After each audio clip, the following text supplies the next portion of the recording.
The views, opinions, and advice expressed in this podcast are solely those of the guests and do not necessarily reflect the views and positions of Pattison Media or the sponsors of this program.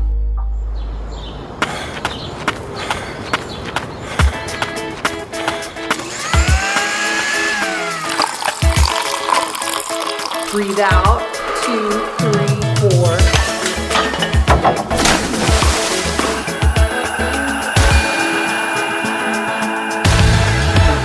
Wellness is. We now know that up to 40% of all cases of dementia can be avoided through our lifestyle choices. The bottom line is that people with anxiety, they can't shut off their thoughts.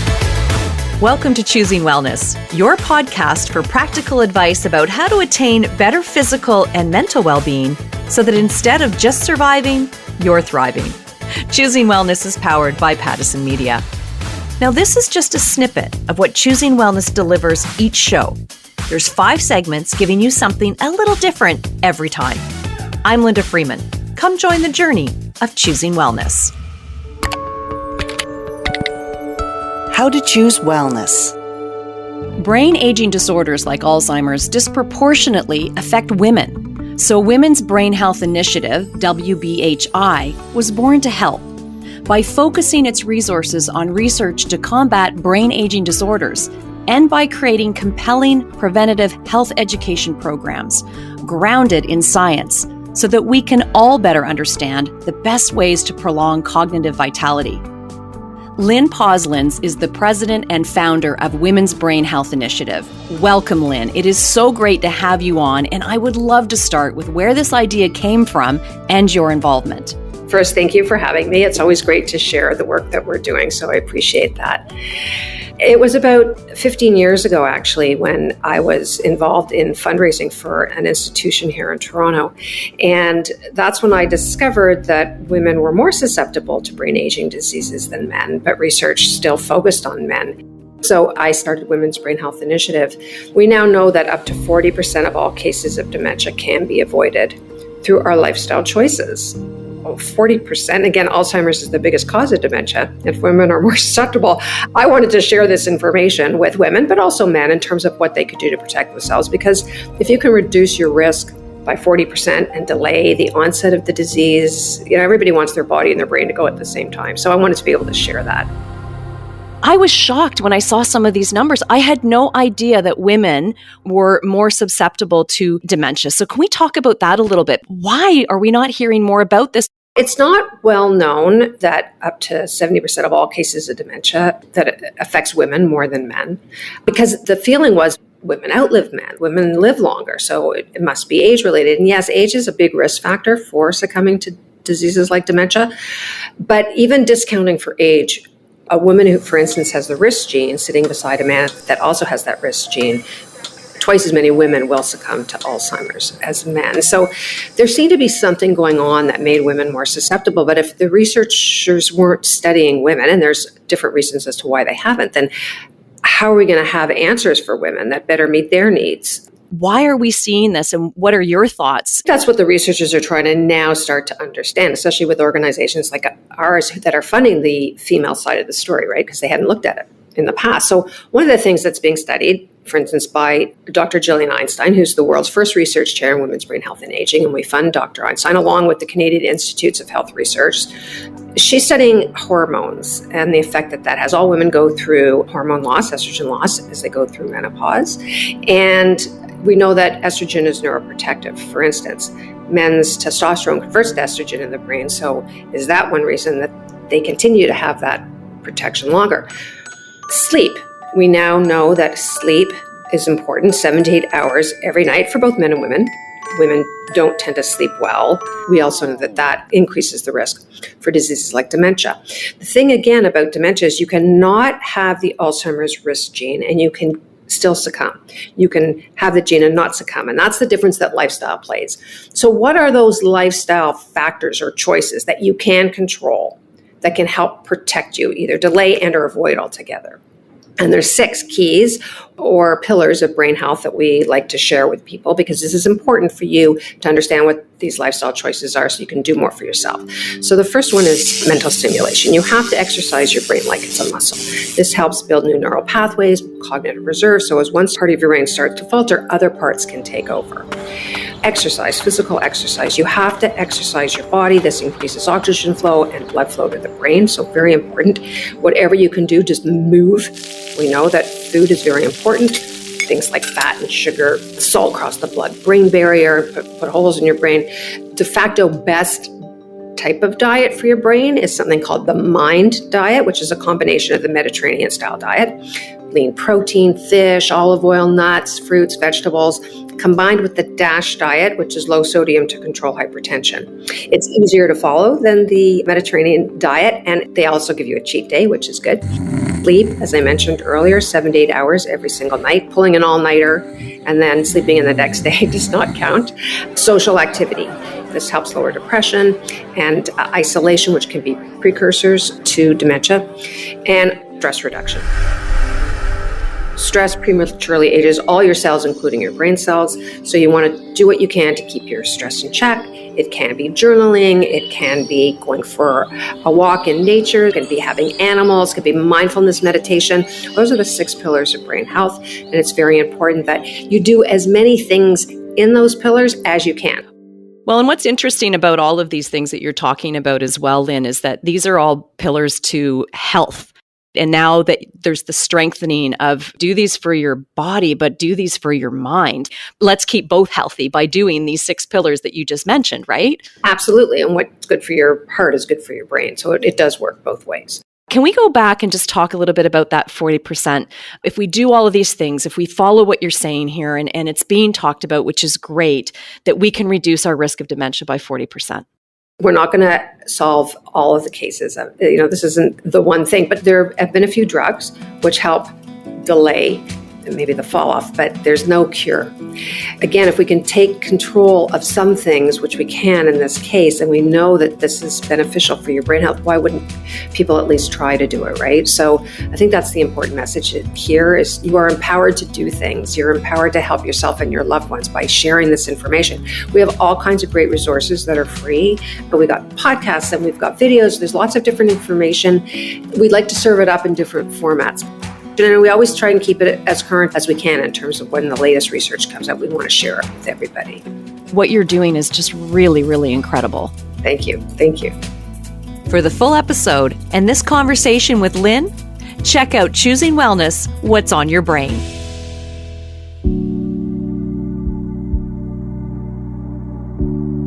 It's likely not a surprise to hear, according to the Center for Disease Control, that in 2022, just over 35% of people in America said they were dealing with some level of anxiety.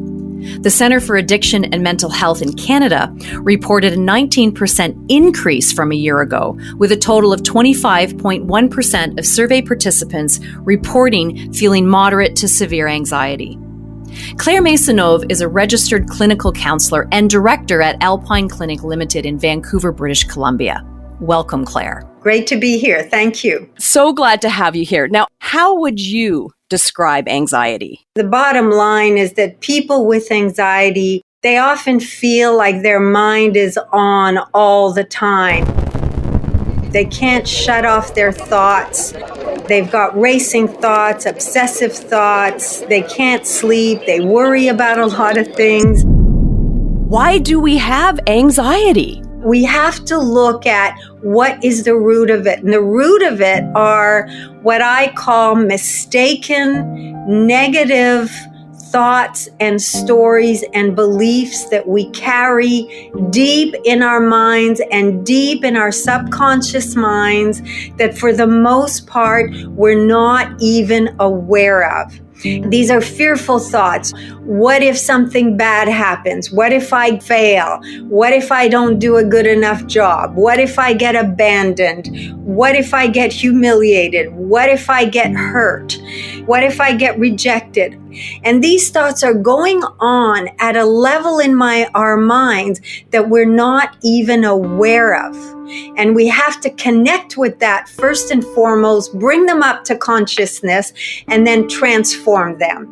And would you say people will often just try to bury those feelings and try to ignore them, and then that can compound everything that's going on inside? Well, I think there's two sides to that. On the one hand, I think that a lot of these feelings started such a long time ago that a lot of people don't even know how they got there and why they got there and that they're even there. This unawareness that this is even going on in the background of our mind. And then secondly, sometimes these feelings are going to try to come up because they want to be heard and seen and they want to be resolved. And many people don't have the capacity or the resourcefulness to actually deal with that. So they have to work really hard at trying to push these feelings down yet again. So I'm going to drink, I'm going to vape, I'm going to eat too much, I'm going to work too much. I'm going to do what it takes to make sure that I don't feel the shame, the fear, the terror, the guilt, the humiliation that might actually start surfacing those feelings that are connected to those thoughts. And if we're constantly trying to push those emotions down, to set them off to the side and try to forget about them, I mean, that's hard to do. But if that's what we're doing, then how do we actually deal with our anxiety? So that's the thing, is that anxiety is just a symptom of trying to push away those feelings. Anxiety and depression is just a result of you working so hard and spending all that energy to try to put all that stuff underground. So it doesn't matter what kind of anxiety disorder you have, at the end of the day, it's all the same. Different scenarios, but it's all the same. We have to look at what's in our minds, and we have to clean out what's in our minds. I love that. Clean out what's in our minds. I'm going to ask kind of a funny question in the sense of, is there a cure for anxiety, or is this something that we will always live with?